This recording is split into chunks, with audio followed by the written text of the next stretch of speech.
സെബസ്ത്യാൻ ചില സമയത്തൊക്കെ സഭയ്ക്ക് ചില വിഷയങ്ങളുണ്ടാകുമ്പോഴേ,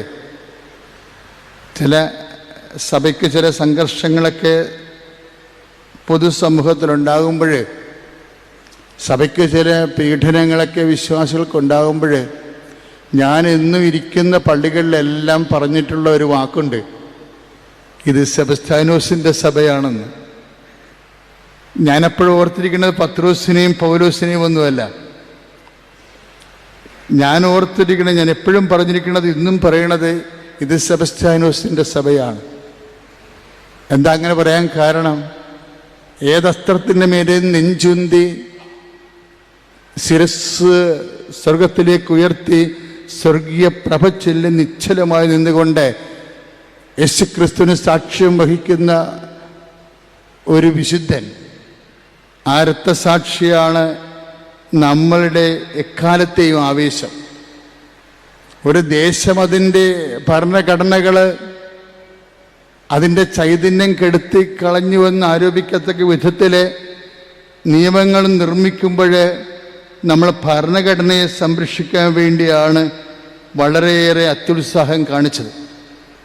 ഇങ്ങനെ എത്രയെത്ര ഭരണഘടന തിരുത്തിയിട്ടുള്ള രാജവീഥികളിലൂടെയാണ് സെബസ്ത്യാനോസിൻ്റെ വിശ്വാസത്തിൻ്റെ പാരമ്പര്യത്തിൽ സഭ കടന്നു പോകുന്നതെന്ന് സഭയ്ക്കറിയാം. ഇത് പുതിയ കാര്യങ്ങളൊന്നും അല്ലല്ലോ. ഡയോക്ലീഷ്യൻ്റെ കാലം കഴിക്കുന്നതിന് മുമ്പ് കലിഗുളയെ കണ്ടു നമ്മൾ സഭ വിശ്വാസികളെ. കലിഗുളയ്ക്ക് ശേഷമാണ് നമ്മൾ ഡയോക്ലീഷ്യനെ കണ്ടത്. ആ ഡയോക്ലീഷ്യനെയും കഴിഞ്ഞു. അതിനുശേഷം ആ ഡയോക്ലീഷ്യൻ്റെ കാലത്തൊക്കെ ഉണ്ടായ ചരിത്രത്തിൻ്റെ സംഭാവന എന്താണ്? വിശുദ്ധ സെബസ്ത്യാനോസും ഗീവർഗീസിനുമാണ് വിശ്വാസി ലോകത്തിന് സംഭാവന കൊടുത്തത്, സഭ ഈ ലോകത്തിന് സംഭാവന കൊടുത്തത്. ഓരോ ഡയോക്ലീഷ്യന്മാരുണ്ടാകുമ്പോൾ നമ്മൾ സംരക്ഷിക്കേണ്ടത് എന്തിനെയാണ്? നമ്മുടെ വിശ്വാസത്തെയാണ് സംരക്ഷിക്കേണ്ടത്, ഭരണഘടനയല്ല. ഭരണഘടനകൾ തിരുത്തും, ചിലപ്പോൾ തിരുത്താതിരിക്കും. അത് ഓരോരോ കാലങ്ങൾ വരുമ്പോൾ അതാത് ജനതകൾ ഉണ്ടാക്കിയിരിക്കുന്ന ഭരണ സംവിധാനങ്ങളിലെ മാറുകയും മറുകയും ചെയ്യും. അതൊന്നും വിശ്വാസിയെ പേടിപ്പിക്കത്തില്ല. അങ്ങനെ പേടിപ്പിക്കുന്ന സഭയല്ല ഇത്. ഡയക്ലീഷ്യൻ്റെ കാലം കഴിഞ്ഞ് വന്നപ്പോൾ ഇസ്ലാം വന്നു, യൂറോപ്പ് മുഴുവനും തുർക്കി പടകൾ കയറി. എന്നിട്ടും വിശ്വാസി അതിജീവിച്ചു.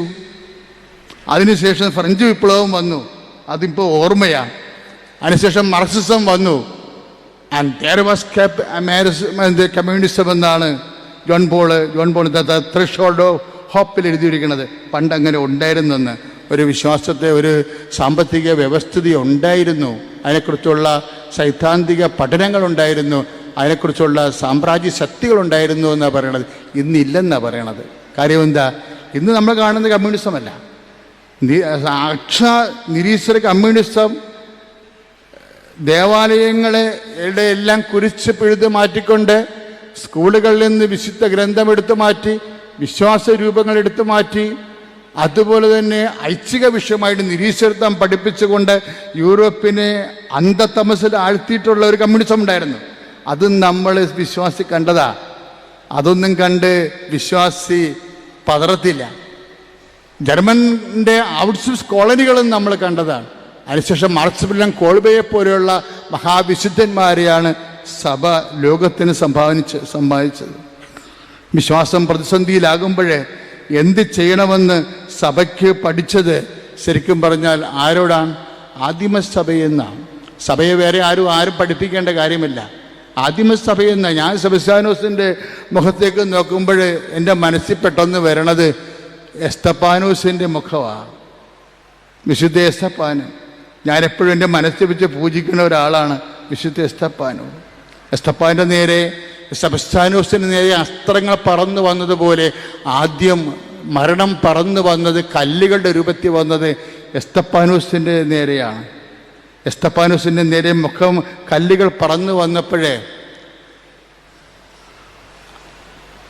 എസ്തപ്പാൻ ഒരു നോട്ടം നോക്കി. അത് ബൈബിൾ രേഖപ്പെടുത്തിയിട്ടുണ്ട്. എസ്തപ്പാൻ സ്വർഗത്തിലേക്ക് നോക്കിയെന്നാണ്. അതാണ് വിശ്വാസി. വിശ്വാസിക്ക് നോക്കാനൊരിടമുണ്ട്. നോക്കാനിടമില്ലാത്തവര് പല പുസ്തകങ്ങളും സംരക്ഷിക്കാൻ വേണ്ടി വ്യഗ്രത കാണിക്കും. അങ്ങനെ സംരക്ഷിക്കാൻ ക്രിസ്ത്യാനിക്കും വിശ്വാസിക്കും ഒരു പുസ്തകം മാത്രം സംരക്ഷിക്കേണ്ട ആവശ്യമുള്ളത്, അത് വിശ്വാസത്തിൻ്റെ പുസ്തകമാണ്, അത് കർത്താവിൻ്റെ വചനമാണ്. അത് തിരുത്താൻ പറ്റത്തില്ല. ഏതെല്ലാം കാലങ്ങൾ മാറിയാലും ആ പുസ്തകം തിരുത്തത്തില്ലെന്ന് പറഞ്ഞിരിക്കുന്നത് അതിന് വെളിപാട് നൽകിയവനാണ്. അവൻ പറഞ്ഞു കാലങ്ങൾ മാറാം, ദേശങ്ങൾ മാറാം, ഞാൻ പറഞ്ഞ വാക്കുകൾക്ക് മാറ്റമുണ്ടാകത്തില്ലെന്ന്. കർത്താവിൻ്റെ വചനം തിരുത്താത്തിടത്തോളം കാലം വിശ്വാസി ഇവിടെ ഭയപ്പെടത്തില്ല. കാര്യം ഇത് സെബസ്ത്യാനോസിൻ്റെ സഭയാണ്, ഇത് എസ്തപ്പാനോസിൻ്റെ സഭയാണ്. എസ്തപ്പാൻ മുകളിലേക്ക് നോക്കിയിട്ട് പറഞ്ഞു, സ്വർഗം തുറന്നിരിക്കണത് ഞാൻ കാണുന്നുവെന്നു. വിശ്വാസി നോക്കുമ്പോൾ തുറക്കുന്ന ഒരു സ്വർഗമുണ്ട് ഇവിടെ. ആ സ്വർഗത്തിൽ എസ്തപ്പാൻ കാണുന്നതും വിശുദ്ധ സെബസ്ത്യാനോസ് കണ്ടതും എല്ലാം ഒരാളെയാണ്, പിതാവായ ദൈവത്തെ. പിന്നെ കണ്ടത് ആരെയാണ്? പിതാവായ ദൈവത്തിൻ്റെ വലതു ഭാഗത്ത് ഉയർത്തെഴുന്നേറ്റിരിക്കുന്ന കർത്താവിനെ, മരണത്തെ ജയിച്ചവനെ കാണാൻ ഒരു സ്വർഗം ഒരു വിശ്വാസിയെ കാത്തിരിക്കുന്നിടത്തോളം കാലം എല്ലാ മരണങ്ങളെയും നമ്മൾ അതിജീവിക്കും യേശുക്രിസ്തുവിൻ്റെ ഒറ്റ നാമത്താലെ. അതാണ് സെബസ്ത്യാനോസ് നമ്മളോട് പറയുന്ന ഏറ്റവും വലിയ വിശ്വാസ സത്യമെന്ന് പറയണത്.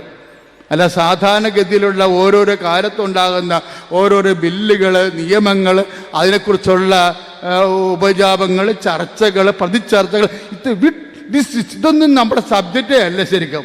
ഇങ്ങനെ എത്ര സാമ്രാജ്യം നമ്മൾ കണ്ടതാണ്, എത്ര രാജ്യങ്ങൾ കണ്ടതാണ്, ഓരോ രാജ്യങ്ങളിൽ എന്തെല്ലാം തിരുത്തലുകൾ കണ്ടതാണ്, എന്തെല്ലാം നിയമങ്ങൾ കണ്ടതാണ്. ഇതിലെവിടെ പോയി?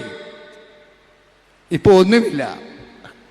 എല്ലാ ഇഷ്ടങ്ങളും തണുത്ത് വീണ്ടും സഭ അതിൻ്റെ സജീവ ശക്തമായിട്ട് ലോകത്തിൻ്റെ പ്രകാശ ഗോപുരമായിട്ട് ഇന്ന് നിൽക്കുമ്പോൾ ഈ പാതിരാത്രി പോലും ഒരു രക്തസാക്ഷിയുടെ തിരുനാൾ ആഘോഷിച്ചുകൊണ്ട് ദൈവത്തിന് നന്ദി പറയാൻ 10,000 ഈ കടലോരത്ത് ഒത്തുകൂടുമ്പോൾ ഇതാണ് സഭ. ഒന്നും ഭയപ്പെടാത്ത സഭയാണ്, ആരെയും ഭയപ്പെടാത്ത സഭ. വിശ്വാസത്തിന്, തീർത്ഥാടനത്തിന് എസ്തപ്പാൻ നോക്കിയപ്പോഴേ ആരെയാണ് കണ്ടത്? കല്ലുകൾ പറന്നു വരുന്നത് കണ്ടപ്പോൾ എസ്തപ്പാൻ കല്ലുകളെ നോക്കിയില്ല. കല്ലാതെ ആരെ നോക്കിയാൽ? ദൈവത്തെ നോക്കി. പല കാലങ്ങളിൽ പല പ്രതിസന്ധികൾ പലതും നമ്മളുടെ നേരെ, സഭയുടെ ചങ്കിന് നേരെ വരുമ്പോഴൊക്കെ സഭയ്ക്ക് നോക്കാനൊരു സ്വർഗവും അവിടെ കാത്തിരിക്കുന്ന മരണത്തെ ജയിച്ചവരും ഉള്ളിടത്തോളം കാലം നമ്മളാരെ ഭയപ്പെടും? ആരെയും ഭയപ്പെടത്തില്ല. നമ്മളെ സംബന്ധിച്ചിടത്തോളം നമ്മൾ വിശ്വസിക്കുന്നത് ആരിലാണ്? മരണത്തെ ജയിച്ചവനിലാണ്. സെബസ്ത്യാനോസിൻ്റെ മുഖത്തെ പുഞ്ചിരി വിശുദ്ധ സ്റ്റീഫന്റെ മുഖത്തെ പുഞ്ചിരിയാണ്. അതാണ് അർത്ഥങ്കൽ വിസ്തൃതമായ വിശുദ്ധ സെബസ്ത്യാനോസിൻ്റെ രൂപത്തിന് ഇത്രയും ജീവചൈതന്യം ഉള്ളത്. ആദിമസഭയുടെ ആളായ്മ, ആദിമസഭയുടെ ആത്മീയത, ആദിമസഭയുടെ വിശ്വാസത്തിൻ്റെ സത്ത് കടഞ്ഞെടുത്തതാണ്. എസ്തപ്പാൻ മുകളിലോട്ട് നോക്കിയതുപോലെയല്ലേ വിശുദ്ധ സെബസ്ത്യാനോസിൻ്റെ കണ്ണുകൾ, അർത്തേങ്കലെ തിരുസ്വരൂപത്തിൻ്റെ കണ്ണുകൾ സ്വർഗത്തിലേക്ക് നോക്കുന്ന പോലെ നിൽക്കുന്നത്. അവൻ്റെ മുഖം ഒരു ദൈവദൂതനെ പോലെ പ്രശോഭിച്ചു വന്ന് എസ്തപ്പാനെക്കുറിച്ച് എഴുതിയിട്ടുണ്ടെങ്കിൽ അത് നമ്മൾ അർത്തേങ്കലെ വെളുത്തച്ഛന് മുഖത്ത് നോക്കിയാൽ അറിയാൻ പറ്റും. സ്റ്റീഫനെ കാണാത്തവർ മിസ്റ്റർ സെബസ്ത്യാനോസ് നോക്കിയാൽ മതി.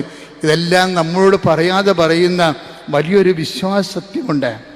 നിങ്ങൾ യേശു ക്രിസ്തുവിനോട് കൂടെ ഉയർപ്പിക്കപ്പെട്ടെങ്കിൽ ഉന്നതങ്ങളിലെ കാര്യങ്ങൾ അന്വേഷിക്കാൻ. നിങ്ങൾ വിശ്വാസി ആരാണെന്ന് കർത്താവിൻ്റെ വചനം പറയും. കൊളോസ്യ ലേഖനത്തിലെ 3:1 പറയും, നിങ്ങൾ യേശു ക്രിസ്തുവിനോട് കൂടെ ഉയർപ്പിക്കപ്പെട്ടെങ്കിൽ ഉന്നതങ്ങളിലെ കാര്യങ്ങൾ അന്വേഷിക്കാൻ. ഉന്നതങ്ങളിലെ കാര്യങ്ങൾ അന്വേഷിക്കുന്ന ഒരു കണ്ണാണ് വിശുദ്ധൻ്റെ കണ്ണുകൾ.